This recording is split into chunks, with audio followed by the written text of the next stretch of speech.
Okay. तो what will happen today, आज हम जावा के कुछ चीज़ें, आपको तो पता है पहले 40 मिनट्स में मैं जावा बताता हूँ, फिर आखिरी 40 मिनट्स में मैं ऑटोमेशन बताता हूँ। तो आज जावा के कुछ इंपॉर्टेंट टॉपिक्स कवर करेंगे। हम जानेंगे वेरिएबल्स क्या होते हैं। ठीक है, एक तो वेरिएबल्स के बारे में जानेंगे। पिछले वीडियो में मैंने आपको डेटा टाइप्स के बारे में बताया था। ठीक है, आज हम वेरिएबल्स के बारे में जानेंगे। फिर हम जानेंगे आइडेंटिफायर्स के बारे में। ठीक है, वेरिएबल्स के बाद हम लोग कीवर्ड्स के बारे में भी थोड़ा डिस्कस करेंगे। कीवर्ड्स हैं, क्यों रिजर्व्ड होते हैं वो। आइडेंटिफायर्स के बाद थोड़ा हम नेमिंग कन्वेंशंस के बारे में डिस्कस करेंगे। ये सारी बेसिक कॉन्सेप्ट्स बहुत इंपॉर्टेंट है प्रोग्रामिंग में घुसने के लिए। अगर ये बेसिक कॉन्सेप्ट्स आपके क्लियर नहीं हैं तो आपको बाद में प्रॉब्लम्स हो सकती है। ठीक है, अगर हमें वक्त मिला तो हम इफ़ एल्स के बारे में भी डिस्कस करेंगे। ठीक है, हम इसके बारे में भी डिस्कस करेंगे। डिपेंड करता है हमारे पास टाइम उतना हुआ कि नहीं। ठीक है, तो चलिए अभी पहले फर्स्ट शुरुआत करते हैं। What are variables? So one second guys. तो ओके फाइन, लेट्स अंडरस्टैंड पहले वेरिएबल्स क्या होते हैं। ठीक है, यार वेरिएबल्स कुछ बहुत बड़ी चीज़ नहीं है। Variable is a name given to a memory location. ठीक है, कुछ नहीं, बस एक स्टोरेज का काम करता है प्रोग्राम में। जैसे फॉर एग्जांपल मैंने यहाँ पे लिख दिया इंट आई इक्वल्स टू 10। तो ये स्टेटमेंट से होता क्या है, इस स्टेटमेंट से क्या होता है ना, जेवीएम अपना मेमोरी लोकेशन में एक छोटा सा मेमोरी प्रोवाइड करता है और उसके अंदर ये वैल्यू स्टोर करता है 10, और उसको रिप्रेजेंट कौन करता है, आई। बस यही होता है। इस लाइन का मतलब यही है कि ये मान लो जेवीएम है। ठीक है, ये आपका जेवीएम है मान लो। तो मेमोरी स्टोरेज पे एक मेमोरी लोकेशन है, इसमें 10 स्टोर होता है और आई इसको रेफर कर रहा होता है। तो बस यही होता है वेरिएबल का मतलब। तो जो भी वैल्यू स्टोर होता है वेरिएबल में, ये बार बार चेंज हो सकता है। लेट्स से फॉर एग्जांपल अभी इंट आई इक्वल टू 10 था, मैंने इंट आई इक्वल्स टू मान लो अभी आई इक्वल्स टू 20 कर दिया। ठीक है, तो होगा क्या, तो यहाँ पर जो वैल्यू है ये चेंज होके इधर 20 हो जाएगा, क्योंकि लेटेस्ट वैल्यू अपना 20 हो रहा है। तो यहाँ पर 20 हो जाएगा। तो वेरिएबल के अंदर जो भी वैल्यू स्टोर्ड होता है ना, उसको हम मतलब फ्रीक्वेंट बेसिस पे चेंज कर सकते हैं।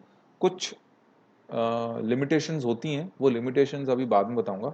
लेकिन हाँ, फिलहाल के लिए जो बेसिक ऑपरेशंस होती हैं उसमें वेरिएबल के अंदर जो वैल्यू स्टोर होता है वो चेंज हो सकता है। Okay, Nikita has joined. ठीक है, और एक चीज़, आप एक चीज़ हमेशा याद रखना, जो भी आप वेरिएबल यूज़ कर रहे हो ना जावा में, स्पेशली जावा में, इनको पहले डिक्लेयर करना पड़ेगा यूज़ करने से पहले। तो पहले आपको डिक्लेरेशन करनी पड़ेगी। डिक्लेरेशन करने के बाद आई को आप कहीं भी यूज़ करो, मतलब उसको इंक्रीमेंट करो, डिक्रीमेंट करो, जो भी अलग अलग ऑपरेशन कर सकते हो करो, लेकिन पहले डिक्लेयर करना पड़ेगा। बिना डिक्लेरेशन के ऑपरेशन नहीं हो सकता। ये जावा के वेरिएबल्स का रूल है, declare first operate second. Okay, तो ये बहुत ज़्यादा इम्पॉर्टेंट हो जाती है। ठीक है, अभी हम यहाँ पर इस चीज़ को दोबारा अगर देखें तो इंट क्या है, इंट एक डेटा टाइप है। मैंने आपको उस दिन बताया था int is nothing but int is a data type. ठीक है, मैंने और भी बहुत सारे डेटा टाइप्स के बारे में बताया था। तो इंट भी एक तरीके का डेटा टाइप है। ठीक है, अभी आई क्या है, आई क्या है, आई का मतलब क्या है, आई कुछ नहीं है। इसका मतलब आई इज नथिंग बट, इसे आप कह सकते हो एक नाम है। इस नाम को हम लोग आइडेंटिफायर बोलते हैं। ठीक है, आई, आप आई की जगह इंट एबीसी लिखो, कोई बात नहीं, काम करेगा। ये एक नामकरण है, इट इज़ एन आइडेंटिफायर। ठीक है, तो जावा में कोई आपको बड़ी बड़ी भाषा बोलने लगे आइडेंटिफायर क्या है, कुछ नहीं होता यार। I is an identifier. ठीक है, अभी ये जो 10 का क्या है, 10 इज दी, ये जो 10 है ना, इसे हम जावा की भाषा में बोलते हैं लिटरल। वैल्यू बोल लो, इसको बोला जाता है लिटरल। मैं बताऊंगा सारी चीज़ें। इसे लिटरल कहते हैं या वैल्यू बोलते हैं, जो भी, ठीक है। और ये इक्वल टू क्या होता है? Equal two is an kind of an assignment operator.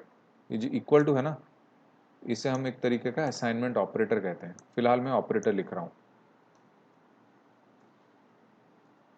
ठीक है, इसे हम ऑपरेटर कहते हैं।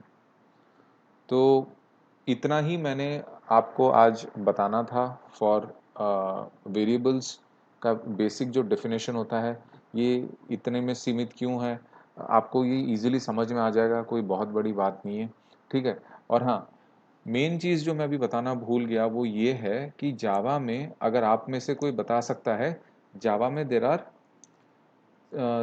Sorry there are 3 types of variables.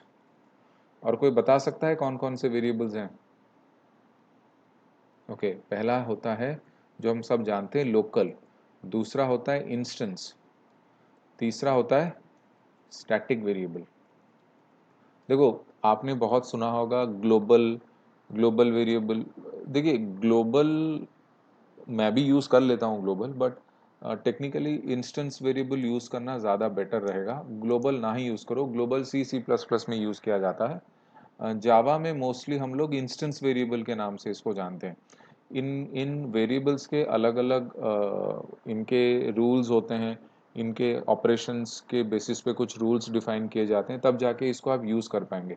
अ, आप ऐसा नहीं है कि लोकल इंस्टेंस की तरह बिहेव करेगा या फिर स्टैटिक एक नॉर्मल लोकल वेरिएबल की तरह यूज़ करेगा। लोकल के भी अलग फंडे हैं, ठीक है। तो यही तीनों चीज़ों में आपका वेरिएबल्स डिफाइन हो जाता है। तो हम थोड़ा कोड में जाके इसके बारे में देखेंगे। सेलेनियम वेबड्राइवर कोड, एक सेकेंड, ऑटोमेशन हब ट्रेनिंग, ठीक है। तो मैं यहाँ पर एक क्लास बनाता हूँ, न्यू क्लास। क्लास का नाम रखा मैंने वेरिएबल्स, ठीक है।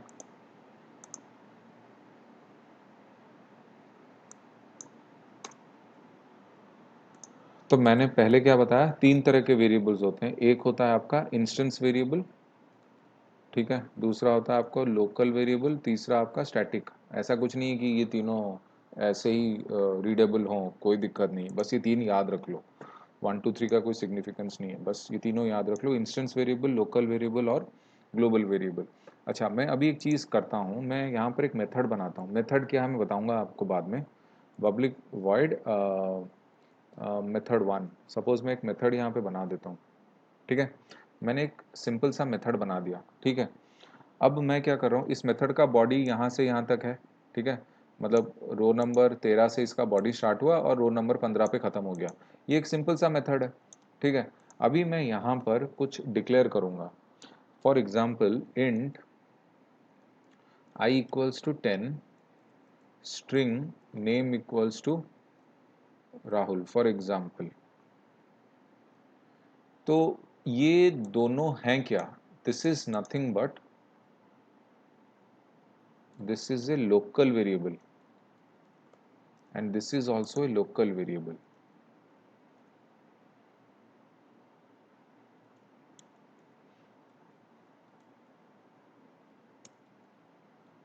अब local variable का क्या मतलब है? A variable which is defined within a block or method or a constructor। मैं आगे बताऊंगा ब्लॉक्स के बारे में, कंस्ट्रक्टर्स के बारे में। मैं बेसिक डेफिनेशन बोल रहा हूँ कि कोई भी वेरिएबल अगर एक मेथड ब्लॉक के अंदर या फिर किसी नॉर्मल ब्लॉक के अंदर या फिर कंस्ट्रक्टर के अंदर उसको डिफाइन किया जाता है, या उसके अंदर, उसके बॉडी के अंदर उसको बनाया जाता है, क्रिएट किया जाता है, उससे हम लोकल वेरिएबल कहते हैं, ठीक है। और इसका मतलब ये है कि इसका जो स्कोप है ना, ये लोकल वेरिएबल का स्कोप सिर्फ यहीं तक सीमित है, ये बाहर काम नहीं कर सकता। ये जो इंट आई और ये स्ट्रिंग नेम, ये इसके अंदर ही काम करेंगे, इसका स्कोप इसी मेथड बॉडी के अंदर है, वो उधर ही काम करेगा, वो बाहर नहीं काम कर सकता, ठीक है। अच्छा, ये हो गया पहली चीज़। अब दूसरी चीज़ में इंस्टेंस वेरिएबल्स बनाता हूँ। इंस्टेंस वेरिएबल क्या होता है? देखो, instance is almost equivalent to global variables जो कि हम दूसरे सी प्लस प्लस में डिफाइन करते हैं। यहाँ पर जावा में हम लोग इंस्टेंस वेरिएबल ही लिखते हैं, ठीक है। तो इसका मतलब क्या है कि एट ए क्लास लेवल पे जो आप बनाओगे, ठीक है, क्लास लेवल पे जो आप बनाओगे उसे हम इंस्टेंस वेरिएबल्स कहते हैं। जैसे फॉर एग्जांपल यहाँ पर आपने अगर नाम बोल दिया स्ट्रिंग नेम इक्वल टू, अच्छा for example string programming language equals to Java, तो now programming language is an instance variable.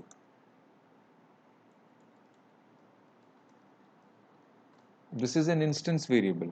Instance variable are non-static, ये ध्यान रख लो, ठीक है। और ये मेथड के बाहर होते हैं। These are non-static and outside methods but declared in the class body. वही हुआ, ये जो इंस्टेंस वेरिएबल मैंने डिक्लेयर किया है किसी भी मेथड में नहीं किया है बट क्लास बॉडी के अंदर किया है। सो ये होता है इंस्टेंस वेरिएबल का मतलब, दीज आर नॉन स्टैटिक, ठीक है। क्वेश्चन पूछा जा सकता है आर इंस्टेंस वेरिएबल स्टैटिक और नॉन स्टैटिक, तो आप बोलोगे instance variable are non static in nature, वो क्लास के अंदर बनता है किसी बॉडी के अंदर नहीं बनता, ठीक है। अगर इसमें कोई डाउट है तो मेरे को पूछ लेना, ठीक है। इसका इनिशियलाइजेशन मैंडेटरी नहीं होता, बाय डिफ़ॉल्ट इसका वैल्यू 0 होता है, मैं आपको बताऊंगा, ठीक है। अब आप इसको डायरेक्टली यूज़ भी कर सकते हैं यूजिंग ऑब्जेक्ट्स, स्टैटिक के थ्रू नहीं कॉल कर सकते, ठीक है। अभी मैं स्टैटिक के बारे में बताऊंगा। स्टैटिक क्या होता है? स्टैटिक होता है क्लास वेरिएबल्स, जो मेन क्लास के जो वेरिएबल्स होते हैं ना उसका वो होते हैं स्टैटिक। जैसे कि स्टैटिक इंट हाइट, ठीक है, इक्वल्स टू लेट्स से 6, ये होता है स्टैटिक वेरिएबल्स। देखिए static variables and instance variables are different, आप उनको जोड़ना मत। अगर कोई जावा में बहुत स्ट्रांग होगा ना वो कंफ्यूज कर देगा आपको कि इसको भी आप क्लास के अंदर डिफाइन कर रहे हो और इसको किसी मेथड के अंदर नहीं डिफाइन कर रहे। अब इसको भी आप कर रहे हो तो दोनों सेम ही है ना, एक खाली स्टैटिक है एक नॉन स्टैटिक है, नहीं, स्टैटिक टोटली क्लास के होते हैं, ये 100% क्लास का नहीं है, इसको आप ऑब्जेक्ट के थ्रू कॉल कर सकते हैं, ठीक है। तो ये इंस्टेंस वेरिएबल्स होता है जिससे पहले हम स्टैटिक कीवर्ड नहीं यूज़ करते। तो कोई भी वेरिएबल जो क्लास बॉडी में डिक्लेयर हो और मेथड्स के बाहर डिक्लेयर हुआ हो और उसके पहले हम लोगों ने स्टैटिक कीवर्ड नहीं यूज़ किया है उसको हम इंस्टेंस वेरिएबल्स बोलते हैं। और फिर वहीं पे अगर हम स्टैटिक कीवर्ड यूज़ करते हैं तो उसे हम क्लास वेरिएबल्स बोलते हैं। This is known as static variable or we also call it class variable। इसको हम लोग क्लास वेरिएबल नहीं बुलाते, तो जो भी स्टैटिक में जुड़ा है वो क्लास वेरिएबल बोलते हैं। मैंने बोला था ना static is nothing but a very be important property of class, तो वही मतलब है, ठीक है। यहां तक कोई डाउट है?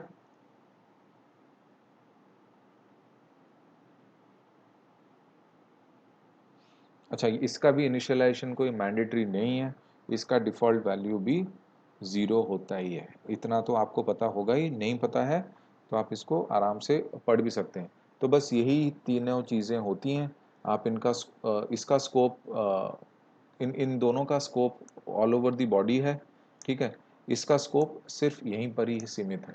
तो यही बेसिक चीज़ें होती हैं, स्टैटिक, इंस्टेंस और लोकल वेरिएबल्स, इन्हीं के बारे में बस इतना ही बताना था कि this is what all the static, instance and local variables are. अगर आपको इन डेप्थ इनके बारे में जानना है तो आप गूगल में जाइए, what are static variables, what are instance variables, what are local variables, और उनका कॉपी कैसे बना सकते हैं, उन तीनों में एग्जैक्ट डिफरेंस क्या है, उनका इनिशियलाइजेशन क्या है, ठीक है।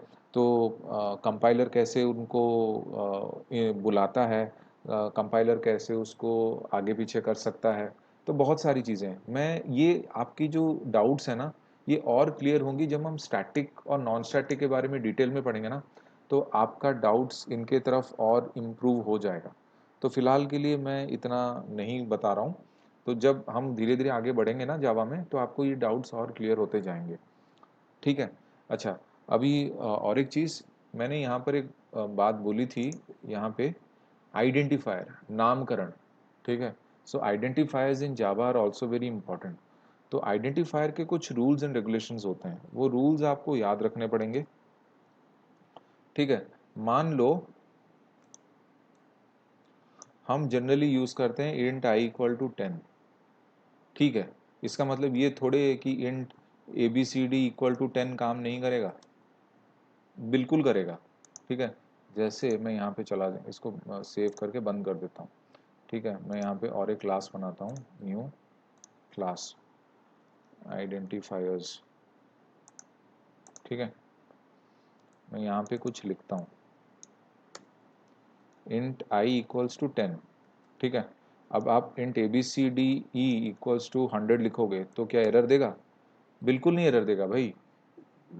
मतलब यहाँ पे बोल रहा है कि मेमोरी में 10 एलोकेट हो गया, आई उसको रेफर कर रहा है। यहाँ पर बोलेगा कि 100 एलोकेट हो गया मेमोरी में, ए बी सी डी ई उसको रेफर कर रहा है। तो यहाँ पर आइडेंटिफायर क्या है? A b c d e is the identifier. और यहाँ पे क्या है? I is the identifier. तो बस यही डिफरेंस है और कुछ नहीं। हाँ, कुछ कंडीशंस हैं, वो कंडीशंस आपको ध्यान रखने पड़ेंगे। पहला कंडीशन ये है आइडेंटिफायर डिक्लेयर करने का, स्पेसेस आर नॉट अलाउड। ये पहला कंडीशन है। इसका मतलब int i space j equals to 10 करोगे तो अलाउ नहीं करेगा, एरर थ्रो करेगा। क्यों? क्योंकि हमने यहाँ पे स्पेस दे दिया, स्पेसेस आर नॉट अलाउड। ठीक है। सेकंड सेकंड ऑप्शन क्या है? सेकंड कंडीशन ये है आइडेंटिफायर डिक्लेयर करने का, अंडरस्कोर यूज कर सकते हैं और डॉलर, इन दोनों सिंबल को यूज कर सकते हैं, उसके अलावा कुछ नहीं। अभी इंट आई अंडरस्कोर जे कर दूंगा तो ये काम करेगा। अभी मान लो int B dollar C equals to 25 करूंगा तो ये काम करेगा। लेकिन मैं अगर करूंगा int c at the rate d equals to 21, ये अलाउड नहीं है। सिर्फ और सिर्फ अंडरस्कोर और डॉलर अलाउड है। ठीक है। तो अगर आपको मतलब कुछ स्पेशल कैरेक्टर्स इंट्रोड्यूस करना है, ओनली अंडरस्कोर या तो डॉलर, इन दोनों के अलावा कुछ नहीं यूज कर सकते आप। ये रूल है आइडेंटिफायर्स फॉर जावा के लिए, ये अलाउड नहीं है। C at the rate allowed नहीं है, आप इसको सी पावर नहीं अलाउड है, एरर थ्रो करेगा। सी हैश भी अलाउड नहीं है, सी माइनस भी अलाउड नहीं है। जो अलाउड नहीं है वो अलाउड नहीं है, सिर्फ अंडरस्कोर और डॉलर। ठीक है। ये हो गया दूसरा कंडीशन। अब तीसरा कंडीशन क्या है? To write a particular identifier, predefined keywords which are reserved cannot be used। मैंने आपको उस दिन बोला था जावा में अप्रोक्सीमेटली 50 कीवर्ड्स हैं जो कि रिजर्व्ड हैं। ठीक है। सो हम देखेंगे रिजर्व्ड कीवर्ड्स इन जावा 50 होते हैं। ठीक है। तो उप्स, तो ये जो रिजर्व्ड कीवर्ड्स है ना, 1 2 3 4 5 6, तो टिपिकली 50 होते हैं। 6 12 18 24 30 36 42 48 और थोड़े ज़्यादा हैं, मैं मेरे को 50 पता थे। चलो ठीक है। तो ये चीज़ आप नहीं यूज़ कर सकते, जैसे for example abstract, assert, boolean, break, byte, ये रिजर्व्ड कीवर्ड्स हैं जावा के। आप उनको यूज़ कर सकते हैं डायरेक्टली, लेकिन उनको आइडेंटिफाई नहीं बना सकते। Predefined keywords which are reserved can not be used as identifiers. जैसे कि इंट बूलियन इक्वल टू 2 नहीं काम करेगा, ये अलाउड नहीं है। हाँ, इंट बूल लिख दो, ये काम करेगा, क्योंकि बूल कोई रिजर्व कीवर्ड है ही नहीं। क्योंकि जो रिजर्व कीवर्ड है अपने आप वो रेड हो जाएगा। तो ये एज ए आइडेंटिफायर काम नहीं कर सकता, ये चीज़ आप ध्यान रख लो। और भी कुछ उठा लो, दिस नहीं अलाउ करेगा। ठीक है, थ्रो नहीं अलाउ करेगा। बहुत बहुत बार हम ऐसे कंफ्यूज होके लिख देते हैं, लेकिन ये काम नहीं करता है। ठीक है, लेकिन थ्रो अंडरस्कोर दिस ये काम करेगा, क्योंकि थ्रो अंडरस्कोर दिस कुछ होता ही नहीं है ना, ये एक आइडेंटिफायर है, ये काम करेगा। या फिर थ्रो डॉलर दिस कर दो, ये काम करेगा, इसमें कोई दिक्कत नहीं है। ठीक है, तो प्री डिफाइंड कीवर्ड्स नहीं यूज कर सकते आप। ये होता है तीसरा condition to write an identifier. चौथा कंडीशन क्या है? इंटीजर के साथ you cannot start, but after the first character you can use integer for the identifier. जैसे फॉर एग्जाम्पल अभी int 1 abc इक्वल टू 10 ये अलाउड नहीं है, लेकिन आप इसको a 1 लिखो तो अलाउड है। तो ये इस तरह से आपको लिखना पड़ेगा। वैसे आप नहीं लिख सकते, अगर आप ऐसे ज़बरदस्ती लिखोगे तो ये काम नहीं करेगा। तो ये 4 इम्पॉर्टेंट स्टेप्स हैं टू डिटरमाइन कि हम आइडेंटिफायर कैसे डिक्लेयर कर सकते हैं जावा में। तो ये बहुत इम्पॉर्टेंट है। आई मीन इसको जानना ज़रूरी है, क्योंकि मैं चाहता हूँ आप हर एक चीज़ को इन डेप्थ जान लो, ताकि जब आप ऑटोमेशन में जावा प्रोग्रामिंग करो, उसका कॉन्सेप्ट को यूज़ करो, तो ये बेसिक मिस्टेक्स ना करो। ठीक है, इसमें कोई डाउट है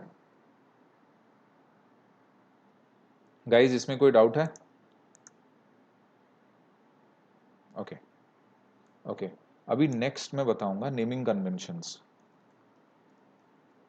मैंने आपको शुरुआत में क्या बोला था, जब आप पैकेज बनाते हो इक्लिप्स में, उसका नामकरण क्या होना चाहिए? मैंने बोला था लोअर केस में नामकरण करना।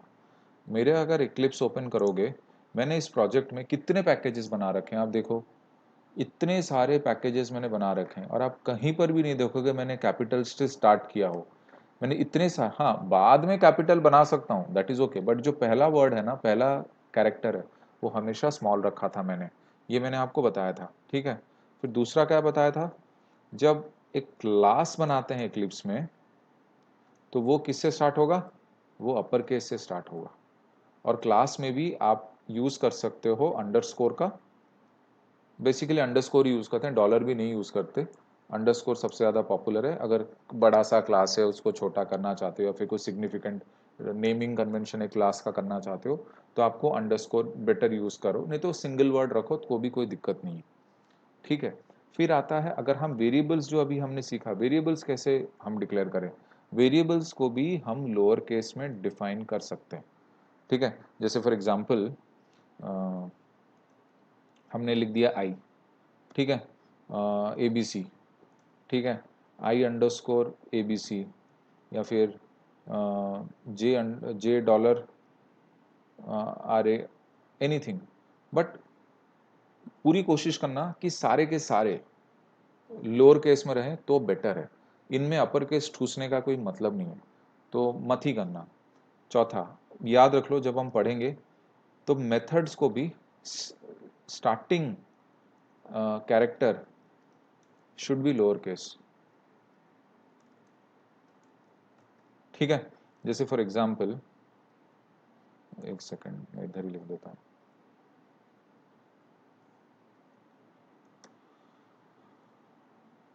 एग्जाम्पल, आप लेट्स से लॉगिन आप मेथड ऐसे बनाते हो, राइट? ऐसे ही बनाओ, इसमें एल कैपिटल मत करो। ठीक है, मान लो आपने बनाया होम अंडरस्कोर पेज, यहाँ पे कैपिटल कर सकते हो, चलेगा, कोई दिक्कत नहीं है। कुछ स्पेसिफिक, जैसे कि जावा अंडरस्कोर सेलेनियम, यहाँ पे कैपिटल कर सकते हो मेथड का नाम। ठीक है, जैसे फॉर एग्जांपल आप बोलोगे add to cart page, add underscore TO underscore cart, ऐसे लिख सकते हो। पहला अल्फ़ाबेट हमेशा आइडियली स्मॉल रखो, उसके बाद जो मीनिंगफुल नाम है ना, उसको कैपिटल करना। जैसे कि यहाँ पर इसको डी को कैपिटल मत कर देना, यहाँ पर इसको डी को कैपिटल मत कर देना, इट लुक्स वेरी ऑड। इस तरह से नेमिंग कन्वेंशन करोगे तो मेथड्स का ठीक रहेगा। ठीक है। नेक्स्ट है हमारा जो मेथड के बाद आता है क्लासेस। क्लासेस कैसे डिक्लेयर करो? क्लासेस का मैंने बोला था अपर केस में स्टार्ट करना है। तो जैसे let's say for example let's say home, ठीक है, ऐसे आराम से लिखो, कैपिटल में लिखो। और अगर मान लो माई जावा, एक दो मेन मेन वर्ड्स को कैपिटल में लिख सकते हो, ठीक है। माई ऑटोमेशन चैनल, मान लो ये क्लास है, तो दिस लुक्स गुड। तो इस तरह के naming convention is much better compare to अपने हिसाब से मन धड़न देना। सो आइडियली इस पे फोकस करो, नेमिंग कन्वेंशन के ऊपर, तो इतने में आपका काम हो जाना चाहिए, ठीक है। ओके, नाउ अभी तक कोई doubts guys? Any doubts so फार?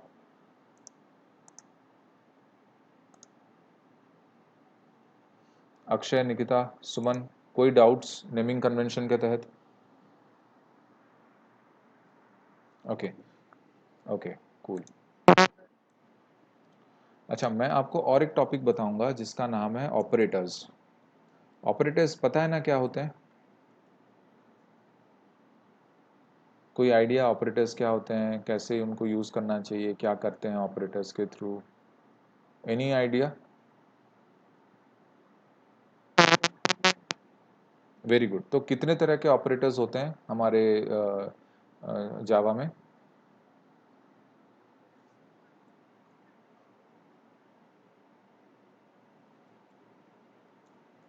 अरिथमेटिक ऑपरेटर्स हैं, और क्या? रिलेशनल ऑपरेटर्स हैं, और लॉजिकल ऑपरेटर्स।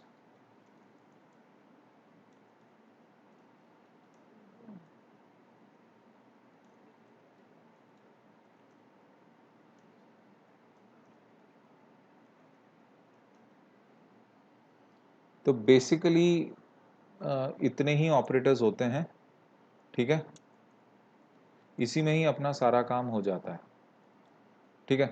तो अरिथमेटिक ऑपरेटर्स में क्या होगा? Plus, minus, multiply, divide, you know, तो ये सारी चीज़ें हो जाएंगी। रिलेशनल ऑपरेटर्स भी बहुत सारी हैं, लॉजिकल ऑपरेटर्स भी बहुत सारी हैं, बिटवाइज ऑपरेटर्स भी बहुत सारी हैं, कंडीशनल भी ज़्यादा नहीं है। कंडीशन ऑपरेटर्स के बारे में आपको ध्यान से बताऊंगा।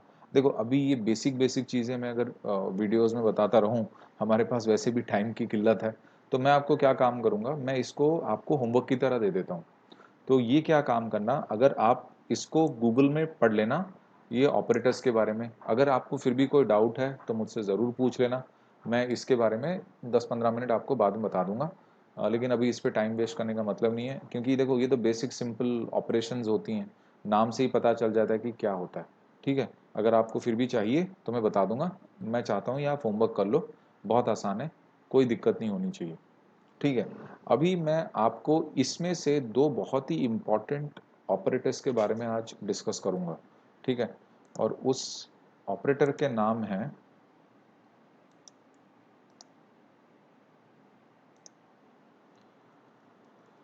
इंक्रीमेंट और decrement operators,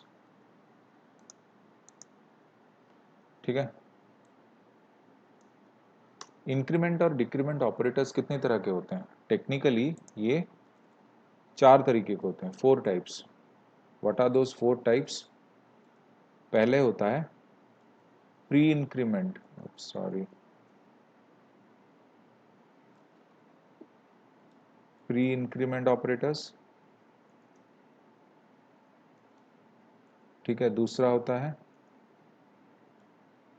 post increment operators. तीसरा होता है प्री डिक्रीमेंट ऑपरेटर्स। चौथा होता है post decrement operators.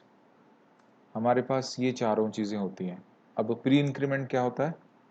Plus plus आई, ये प्री इंक्रीमेंट है।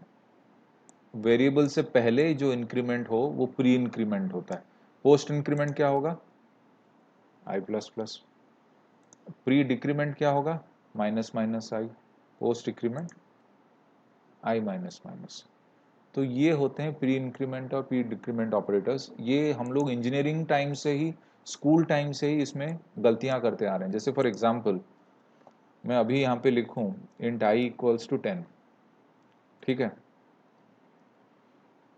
सिसो मैं अगर इसको करूं, नहीं अभी मैं काम करता हूं int j equals to plus plus आई, ठीक है। अभी मैं यहाँ पे लिखूंगा int k equals to j plus plus. मैं यहाँ पे वैल्यू निकालूंगा आई का,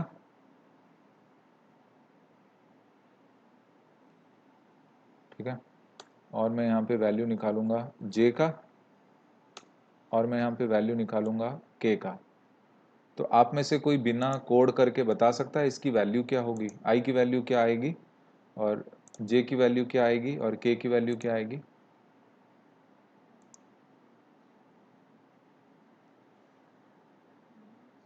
ओके, जे की वैल्यू, हाँ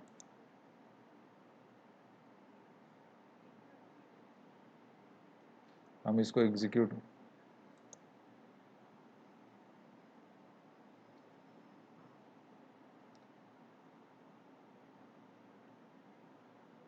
देखा यहाँ पर आप गलत हो चुकी हैं।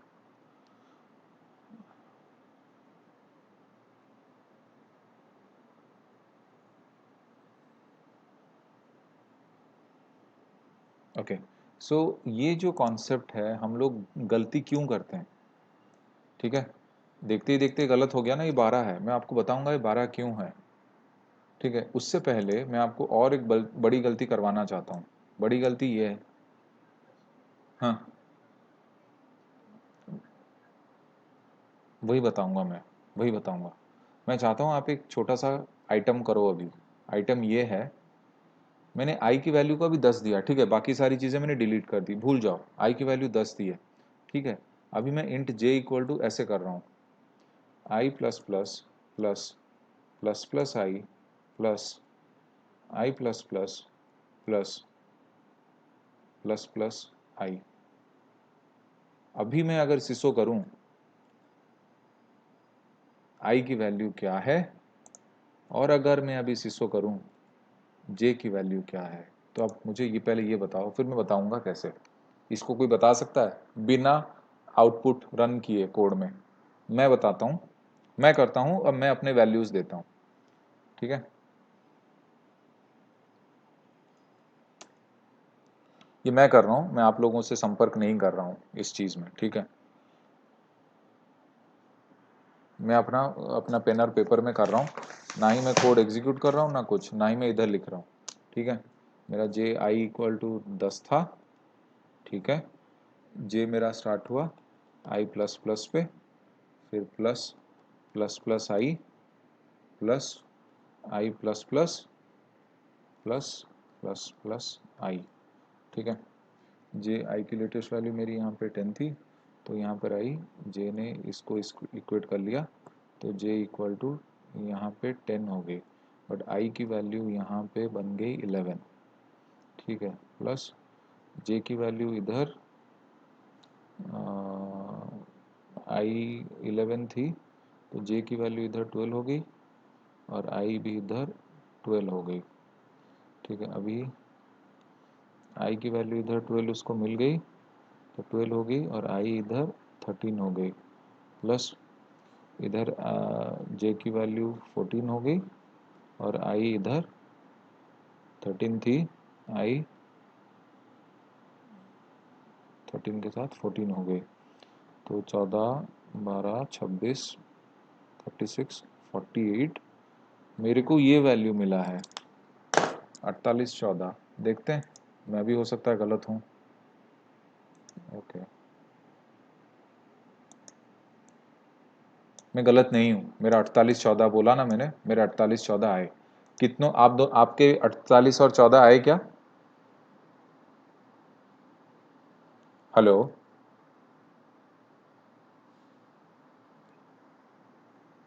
आपके कितने आए? ओके,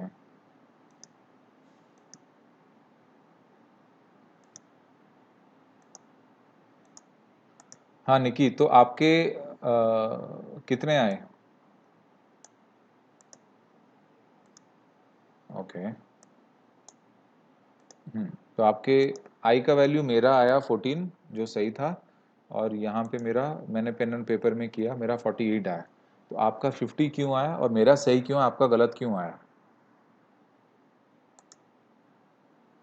अच्छा इस अच्छा, हाँ देखो, ये जो इंक्रीमेंट और डिक्रीमेंट ऑपरेटर्स है ना, हो सकता है ये ऑटोमेशन में ज़्यादा यूज़ ना हो, लेकिन कभी कभी with in 3 years of experience में ना, इसको इंटरव्यू क्वेश्चन के तहत बहुत पूछते भी हैं, और इसका कॉन्सेप्ट जानना बहुत ज़रूरी है।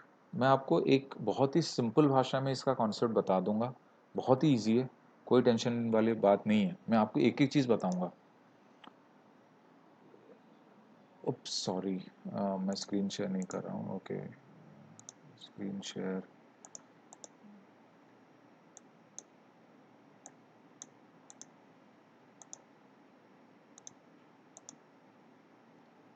अभी ठीक है? Okay, you guys go on mute. Okay, तो देखो, इसका एक बहुत ही सिंपल तरीका है। सिंपल तरीका ये है, स्टेप बाय स्टेप फॉलो करते हैं। इसको भूल जाओ आप, ये आउटपुट को मैंने पेन और पेपर में कर दिया, उसको भूल जाओ। पहले ये स्टेप देखो, हर एक स्टेप को बहुत बारीकी से देखो। ये क्या है? Latest value of I is 10। यहाँ पे डिक्लेरेशन हुआ, आपने 10 डिक्लेयर किया, मतलब इसके बाद कुछ ऑपरेशन हुआ ही नहीं है। ठीक है, तो इसका लेटेस्ट वैल्यू क्या है? 10 है। तो रो नंबर 14 में लेटेस्ट वैल्यू 10 है। अभी रो नंबर 15 तो खाली है, रो नंबर 16 पे आओ। अच्छा, अभी हमने क्या किया, हमने बोला कि ये जो जे है ना, जो आइडेंटिफायर जे या वेरिएबल जे, हमने क्या किया, हमने बोला कि दिस इज इक्वल टू ए, इसको असाइन कर दिया। इसको अलग अलग इसके वैल्यूज के साथ असाइन किया है, और साथ में हमने इंक्रीमेंट प्री और पोस्ट इंक्रीमेंट ऑपरेटर्स भी लगा दिया। तो अभी हम जे का वैल्यू निकालेंगे। तो आप एक काम करो, यहाँ पे लिखो, मैथमेटिक्स स्टार्ट करो। जे क्या करेगा, लेफ्ट से राइट ऐड करता जाएगा, राइट। तो पहले क्या करेगा, जे को अपने आप को वैल्यू असाइन करना है। जे यहाँ से स्टार्ट करेगा, टणा, उसको मिल गया, उसको जे को वैल्यू मिल गया 10। उसको इससे कोई मतलब नहीं है, प्लस प्लस से मतलब ही नहीं है उसको। उसको यहाँ से आई मिल गया, उसको आई चाहिए था, आई मिल गया। तो यहाँ पर जे का पहला हो गया 10। ठीक है, जे की वैल्यू यहाँ पे 10 है। अब आई बेचारा, आई के साथ ये प्लस प्लस जुड़ा हुआ है उसकी बॉडी में, तो वो बेचारा तो एस्केप कर ही नहीं सकता। ठीक है, क्योंकि अगर प्लस प्लस जुड़ा हुआ है बॉडी के साथ, तो अपने आप को इंक्रीमेंट करेगा ही। तो यहाँ पर लेटेस्ट वैल्यू इस स्टेप में, इतने में जे की लेटेस्ट वैल्यू यहाँ पे 10 है, और आई की लेटेस्ट वैल्यू हो गई 11। ठीक है, अभी जे, इसका काम हो गया। अब जे बोलेगा ठीक है, यहाँ पे प्लस उठा के यहाँ चेप दी। अभी यहाँ देखता हूँ, जे को आई के पास पहुंचना है, लेकिन आई के पास पहुंचने के लिए उसको ये प्लस प्लस से गुजरना पड़ेगा। बिना प्लस प्लस से गुजरे वो तो आगे बढ़ ही नहीं सकता ना भाई, तो कोई मतलब ही नहीं है। तो फिर वो देखेगा, यार प्लस प्लस तो एक बढ़ ही गया, आई का वैल्यू यहाँ पर 11 था, प्लस प्लस 11 प्लस 1 12। तो जे बोलेगा ठीक है भाई 12 लगा दे। फिर ये वाला प्लस यहाँ पे उठा दिया जे ने। फिर देखा इसने, यहाँ पर भी डायरेक्ट इसका वैल्यू जुड़ चुका है।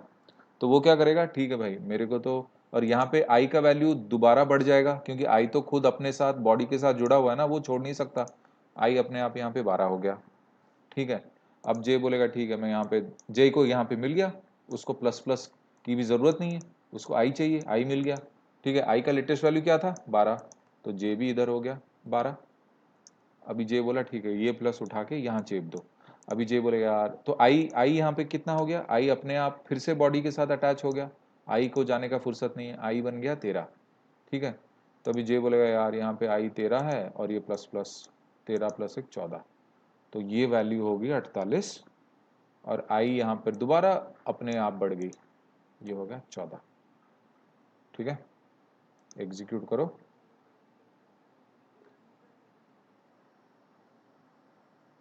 नहीं, आप लेटेस्ट वैल्यूज को कैलकुलेट करेंगी, तब जाके समझ में आएगा। क्योंकि देखो, आपने क्या किया, इसको ठीक कर लिया होगा j इक्वल टू 10, लेकिन i भी अपने आप को एक बढ़ा देता है ना, आपने वो वाली चीज छोड़ दी।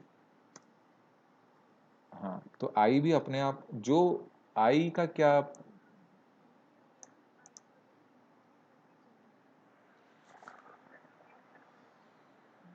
हाँ तो technically speaking this method is more easier compare to the one which you implemented. उसमें गलती के चांसेस ज़्यादा है। यहाँ पर हम स्टेप बाय स्टेप जे का और स्टेप बाय स्टेप आई का, जैसे ही आयु चेंज होता है ऑब्वियसली ये वैल्यू भी चेंज हो रहा है। तो मैं अभी आपको और एक छोटा सा असाइनमेंट दे रहा हूँ, आई और जे को ही रखूंगा लेकिन इनके वैल्यूज चेंज कर दूंगा। ठीक है, अभी मैं यहाँ पे लिख रहा हूँ I equal to minus minus I plus I minus minus minus plus plus I plus I minus minus minus minus minus I. अभी कौन है जो मुझे बताएगा आई और जे की वैल्यू बिना एक्लिप्स पे कोड किए? मैं आप लोगों को 5 मिनट देता हूँ और वीडियो यहाँ पे पॉज, मतलब रिकॉर्डिंग पॉज करता हूँ। मैं जे को इक्वेट कर लूँगा और इधर आई की वैल्यू, लेटेस्ट वैल्यू को डालूंगा। ठीक है, जे को माइनस के साथ जुड़ना पड़ेगा पहले, 10 बाद में आएगा, तो यहाँ पर आ गया 9 और आई बेचारा भी यहाँ पे हो गया लेटेस्ट 9। अभी ये प्लस यहाँ पे कॉपी हो जाएगा, ये वाला प्लस इधर कॉपी हो गया। अब आया आई माइनस माइनस, आई के यहाँ पे 9 था तो जे, ओके ठीक है, एक सेकंड मैं कर लूँ। और आई क्योंकि माइनस माइनस के साथ जुड़ गया तो आई का लेटेस्ट वैल्यू हो गया यहाँ पे 8। अभी ये आ जाएगा माइनस प्लस प्लस आई 8 प्लस 1 9। ठीक है, और आई इधर हो जाएगी लेटेस्ट 9। अब ये 9 हो गया, अभी यहाँ के प्लस जोड़ दिया, आई माइनस माइनस आई हो गया यहाँ पे 9, फिर माइनस और आई यहाँ पे आई हो गया 8। ठीक है, -8 और ये 7 हो गया। ठीक है, और लेटेस्ट वैल्यू यहाँ पे 8 था, ये भी 7 हो गया। सो 98987, आई का वैल्यू मेरी नज़र में 7 होना चाहिए। और इधर अगर आप हिसाब लगाओ तो ये तो 0 हो जाएगा, ये 2, तो जे का वैल्यू 11 होना चाहिए आई थिंक। देखते हैं अगर माइनस प्लस में कोई गड़बड़ी ना कर रहा हूँ तो। सही है, मेरा एकदम परफेक्ट आंसर है। आपका क्या निकला निकी?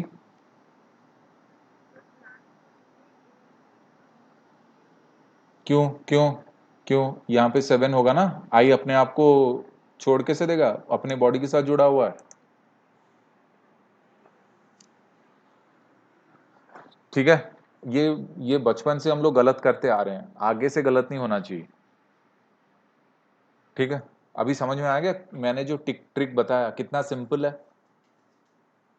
ठीक है, जो मेन है ना उसको ऊपर कैलकुलेट करते रहो, और जो यहाँ पे बिछा हुआ है ना उसका लेटेस्ट वैल्यू डालते जाओ। तो लेटेस्ट वैल्यू के साथ इक्वेट करो, लेटेस्ट वैल्यू के साथ ऐड करते जाओ, तो सिंपल आपका आराम से हो जाएगा। और अगर आपको और कॉम्प्लिकेटेड चीज़ें जाननी है इसके बारे में तो मेरे प्लेलिस्ट में आइए, मैंने जावा इन हिंदी, इंग्लिश में और हिंदी में बहुत ही कॉम्प्लिकेटेड एग्जाम्पल यहाँ पे post increment and post and pre increment decrement operators के ऊपर एक वीडियो बनाया है। इसमें बहुत ही कॉम्प्लिकेटेड एग्जांपल्स मैंने लिए हैं, आप चाहें तो इसको देख सकती हैं। काफ़ी पुराना वीडियो है बट मज़ा आएगा अगर आप इसको करना चाहें तो। हाँ, मैंने और एक वीडियो डाली थी master increment decrement operators, rather आप इसको देख लो। ये बहुत ही बेहतरीन वीडियो है, आप चाहो तो इसको देख सकते हो। मास्टर इंक्रीमेंट डिक्रीमेंट ऑपरेटर्स, मैंने इसमें एक एक चीज़ को जो मैंने अभी आपको वीडियो में बताया, मतलब क्लास में बताया, उसके बारे में बहुत ही सिंपल वे में मैंने एक्सप्लेन किया है और अच्छे से एक्सप्लेन किया है वीडियो में। ठीक है, और मैंने बहुत ही कॉम्प्लिकेटेड सा एक सिनेरियो बना दिया था, इतना कॉम्प्लिकेटेड कोई पूछेगा नहीं, लेकिन मैंने इतना कॉम्प्लिकेटेड सिनेरियो बता दिया था। और आप चाहो तो इस वीडियो को देख सकते हैं हिंदी में, मास्टर इंक्रीमेंट डिक्रीमेंट ऑपरेटर्स, आप इसको ज़रूर देख लेना। जनरली लोग नहीं देखते, मेरे सिर्फ 94 व्यूज़ हैं इसमें, बट आई डोंट थिंक पूरे यूट्यूब में इससे अच्छा वीडियो आपको इंक्रीमेंट और डिक्रीमेंट ऑपरेटर्स पे नहीं मिलेगा। तो आप चाहो तो इसको ज़रूर देख लेना, ठीक है।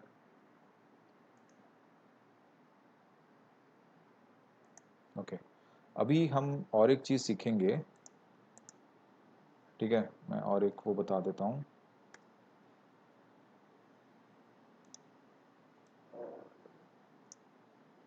इफ़, एल्स इफ, एल्स, ये कंडीशन हम जानेंगे, इसके बारे में आज जानेंगे, बहुत इंपॉर्टेंट है। अगर आप गूगल में जाओ और जावा का कोई भी इफ़ एल्स कंडीशन इन जावा अगर आप टाइप करो तो आपको W3 स्कूल्स में ले लो, जावा टी पॉइंट में ले लो, आपको बहुत सारे प्रोग्रामिंग एग्जाम्पल्स मिलेंगे।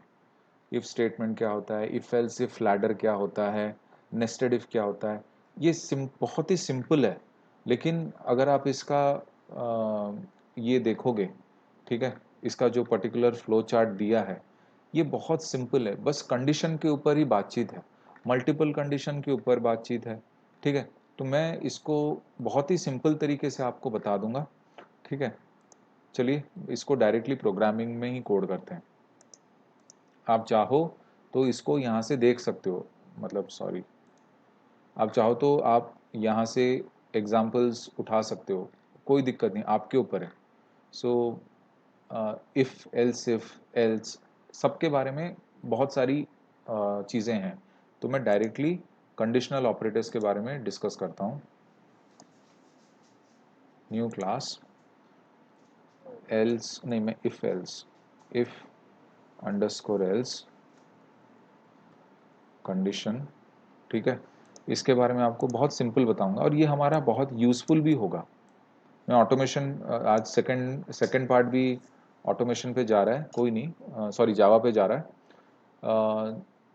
देखो इसका मेन क्या है, आप इफ़ लिखोगे, if is a reserved keyword, ठीक है। अगर आप गूगल में जाके चेक करोगे रिजर्व्ड कीवर्ड में ना इफ़ दिखेगा आपको, देखो इफ़ है, इफ़ भी है, एल्स भी होगा, देखो एल्स भी है, तो ये रिजर्व्ड कीवर्ड्स हैं। तो इफ़ यहाँ पर ना एक कंडीशन लिखा जाता है हमारा, कोई भी कंडीशन, जैसे मान लो 2 इज़ ग्रेटर देन 1, यहाँ पर एक, फिर अगर ये कंडीशन सही है, ठीक है, तो मैं कुछ प्रिंट कराना चाहता हूँ, सिसो दिस कंडीशन इज ट्रू, ठीक है। एल्स अगर ये कंडीशन मेरा गलत लगता है तो मेरे को बोलो, मैं बाहर आ जाऊंगा, दिस कंडीशन इज फॉल्स, ठीक है। तो मैं अभी इसको एग्जीक्यूट करता हूं।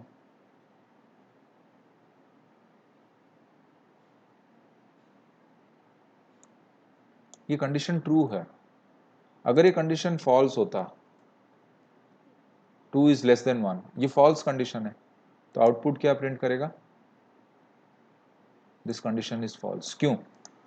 पहले वो क्या करेगा, जो जेवीएम है ना, जो लॉजिक है, पहले यहाँ जाएगा, वो चेक करेगा, अरे ये कंडीशन तो झूठा है, एक फॉल्स कंडीशन पे ये प्रिंट नहीं करेगा, ठीक है। तो ये इधर आएगा, एल्स पे आ जाएगा, तो देखेगा हाँ इतना ही है, तो छोड़ दो। अभी आप इस पे लैडर बनाना चाहते हो, एल्स इफ और एक कंडीशन डालना चाहते हो, 3 is greater than 2, this condition is true,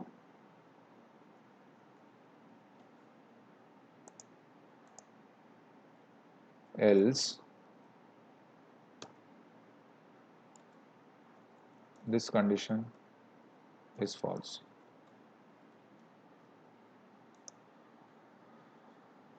यहाँ पे ये अटक जाएगा, क्यों? क्योंकि ये कंडीशन यहाँ पे ट्रू हो गया, जैसे उसको लॉजिक सही मिला, वो पर्टिकुलर लॉजिक का कोड वो प्रिंट कर देगा, तो ये इफ एल्स का लैडर हो गया। तो हमारा इफ एल्स कहीं ख़त्म हो गया, और इसके अलावा इफ एल्स में कुछ है नहीं। आपको इनके बारे में और पढ़ना है तो आप जाके यहाँ से पढ़ लो, वो भी वही बोलेगा, कंडीशन नहीं तो कंडीशन दूसरा, नहीं तो कंडीशन तीसरा, मान लो चौथा कंडीशन, पांचवा कंडीशन। देखो यहाँ पर एक बंदे का एग्जाम्पल दिया, मार्क्स उसके 65 आए, if marks is less than 50 system dot print dot out l n fail, marks is less than 50 which is true, ठीक है, else if marks is greater than equal to 50 and marks is, ये operators आ गया, तो आप पहले operators के बारे में पढ़ोगे फिर इसके बारे में। तो इसको हम, मैं इसको चाहूँ तो इसको उठा के यहाँ पे पेस्ट करके इसको कोड कर सकता हूँ, लेकिन कोई मतलब नहीं है, इतना ABCD जानने की ज़रूरत नहीं है। बस ये जान लो जो कंडीशन होगा, जहाँ पर कंडीशन ठीक हुआ उसके अंदर का लॉजिक प्रिंट हो जाएगा, और जब तक उसको सही कंडीशन नहीं मिलता वो आगे बढ़ता जाएगा, आगे बढ़ता जाएगा, आगे बढ़ता जाएगा, और फाइनली एल्स पे वो ख़त्म कर देगा। अगर मान लो यहाँ पर और एक एल्स इफ डाला, और एक एल्स इफ डाला, और बहुत सारी इफ़ और एल्स इफ नहीं उसको लॉजिक मिला सही, तो जो भी आपने एल्स में लिखा होगा ना वही प्रिंट कर देगा। ये पेनल्टीमेट आउटपुट है। अगर सारे के सारे झूठ हैं, यहाँ से जितने भी ऊपर हैं सारे झूठ हैं, या फिर लॉजिक उसको सही नहीं लगा, तो एल्स में जो भी आप लिखोगे वो प्रिंट करके छोड़ देगा। ठीक है, अभी यही चीज़ मैं आपको ज़रा ब्राउज़र्स में समझाने की कोशिश करता हूँ। मैं ब्राउज़र ऑपरेशंस में समझाने की कोशिश करता हूँ ऑटोमेशन के थ्रू, ब्राउज़र्स कंडीशन में। ठीक है,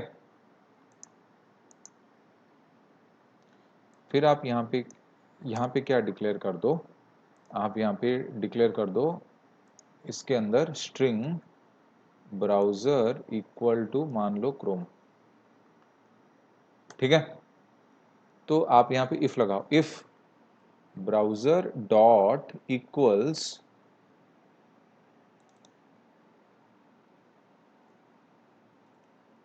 क्रोम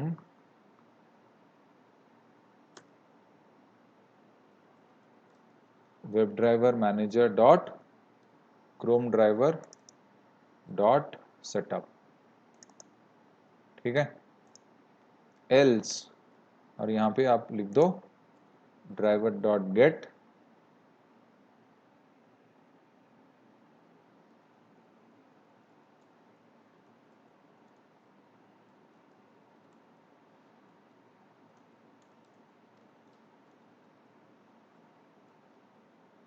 ओ ड्राइवर डॉट गेट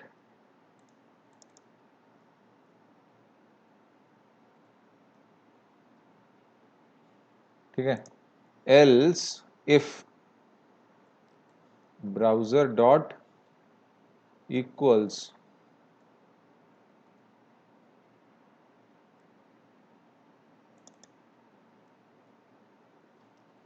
फायरफॉक्स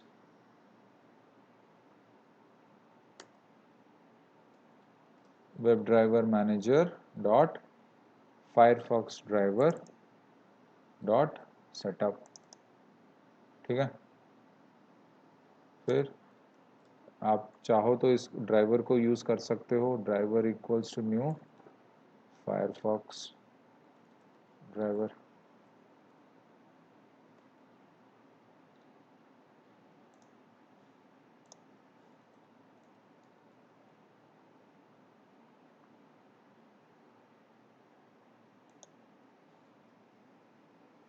क्या हो रहा है?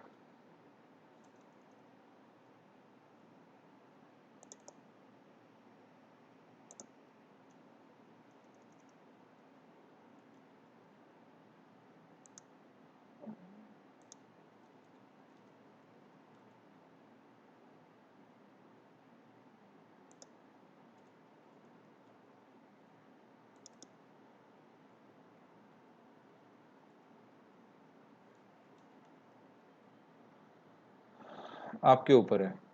ठीक है, तो मैं अभी अगर इस प्रोग्राम को रन करूं, तो अगर फिर फाइनली एल्स,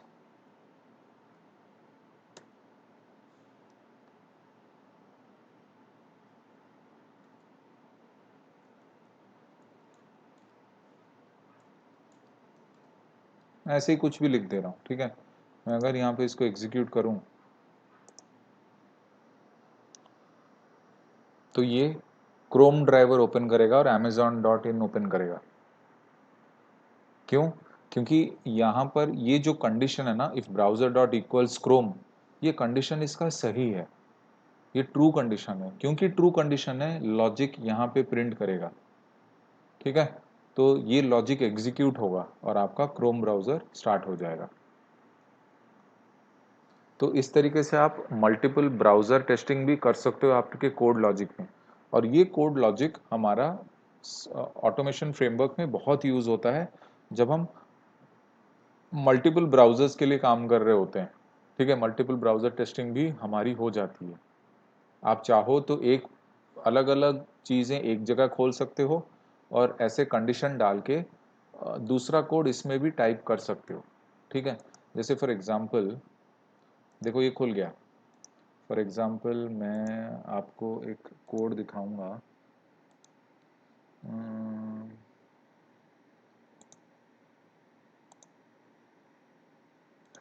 पायलट प्रोजेक्ट कहाँ कहीं पर तो रखा था मैंने। जैसे यहाँ पर फॉर एग्जांपल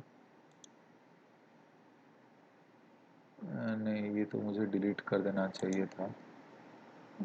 यहाँ पर देखते हैं। बेस क्लास में मैंने एक छोटा सा फ्रेमवर्क कभी बनाया था। तो देखिए मैंने यहाँ पे string browser name equal to मैंने कुछ दिया है। ठीक है, फिर इसको अगर इसको इक्वेट करने की कोशिश की है मैंने, फिर मैं अपना डिज़ायर्ड कैपेबिलिटीज़ क्या होती है वो सब मैंने यूज़ किया है। तो अकॉर्डिंगली मेरे अलग अलग वेब ड्राइवर और इंटरनेट एक्सप्लोरर एज ड्राइवर सब मैंने दिया। ये सारी चीज़ें मैं आपको बताऊंगा। ठीक है, तो बस इतना ही है, बहुत ही सिंपल है। मैंने अभी इतना नहीं बता रहा हूँ, मैं आपको सारी चीज़ें बताऊंगा। फिलहाल के लिए एक छोटा सा इफ़ एल्स स्टेटमेंट हमने क्योंकि जावा में सीखा, मैंने इफ़ एल्स का एक छोटा सा चीज़ मैंने आपको क्रोम पे बता दिया। आपको और बड़ा करना है और इसको इल्स इफ़ करना है आपको ब्राउज़र डॉट इक्वल्स जैसे इंटरनेट एक्सप्लोरर, मुझे तो याद भी नहीं वो क्या था, web driver manager dot I dot setup. तो ये दोनों लाइन में यहाँ से कॉपी कर लेता हूँ।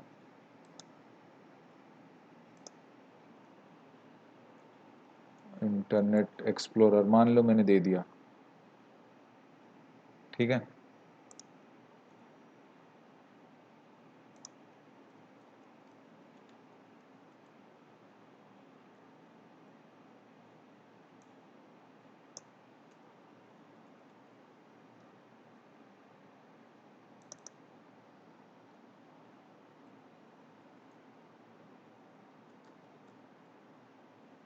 ठीक है, तो मैं काम करता हूँ, इसको यहाँ पे चेंज ही कर देता हूँ।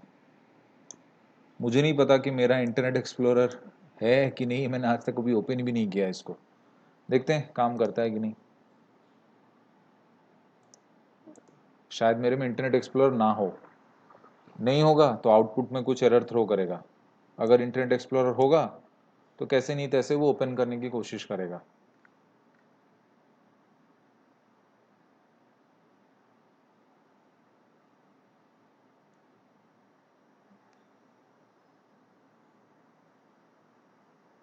शायद उसको नहीं मिल रहा होगा ही नहीं internet explorer.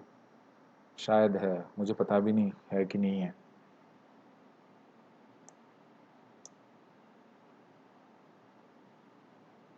Started internet explorer driver server 64 bit only listening on port 2464 पे करने की कोशिश कर रहा है लेकिन खोल नहीं पा रहा है। क्योंकि नहीं खोल दिया, सॉरी, है मेरे में इंटरनेट एक्सप्लोरर। तो हो सकता है गूगल इसमें ओपन हो जाए, तो ये सारी चीज़ें ये सब बोलेगा। ठीक है, तो कुछ देर में गूगल ओपन हो जाएगा शायद। Not responding, that's a different thing. तो कौन यूज़ करता है आजकल, पर फिर भी उसने कोशिश की। ठीक है, तो आप चाहो तो ऐसे अलग अलग यूज़ कर सकते हो। एज ड्राइवर का भी चेक कर सकते हो, फायरफॉक्स का भी चेक कर सकते हो, क्रोम पे भी अपना कोड ओपन कर सकते हो। ठीक है, this is the initial start page of web driver. देखो google.co.in, फाइनली रोते धोते रोते पिदकते उसने खोल ही दिया। ठीक है, लेकिन अभी तक आ नहीं रहा है, that's a different thing. But थोड़ा बहुत तो सक्सेस मान के ही चलो कि इंटरनेट एक्सप्लोरर भी चलो फाइनली खुल गया। ठीक है, तो आपने ये देखा कि इंटरनेट एक्सप्लोरर भी चल रहा है, तो मुझे लगता है कि अगर आपकी मशीन में होगा तो आपका भी चल ही जाएगा, रोते धोते खोल ही देगा वो। तो इफ एल्स स्टेटमेंट तो एक्चुअली हम लोग जावा में जो सीखते हैं ना, वही चीज़ हम अपने वही जो जावा का लॉजिक है वही हम ऑटोमेशन में अप्लाई करते हैं। ये बहुत ही सिंपल चीज़ है, इसमें कुछ ज़्यादा कॉम्प्लिकेशन है नहीं। हमने इफ एल्स स्टेटमेंट को यहाँ पर जो सीखा हमने, सॉरी,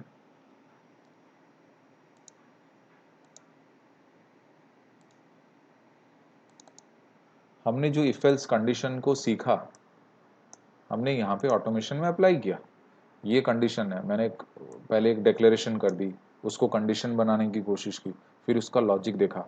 तो जेवीएम क्या किया, यहाँ पे गया होगा, पहले यहाँ पे आया रो नंबर 13 पे, अच्छा ब्राउज़र का नाम ये है, तो ब्राउज़र इक्वल्स टू क्रोम, नहीं मिसमैच हो रहा है, तो ये लॉजिक से बाहर आ गया। एल्स में घुसा, देखा यहाँ पे नहीं, ये लॉजिक भी गलत है, बाहर आ गया। फिर जैसे यहाँ पहुँचा तो यहाँ पे लॉजिक सही निकला उसको, तो मैं यहाँ पे एल्स कर देता हूँ, एल्स इफ नहीं, नहीं यहाँ पे भी एल्स इफ करना पड़ेगा। फिर एल्स तो पेनल्टीमेट है, मैं यहाँ पे लिख देता हूँ एल्स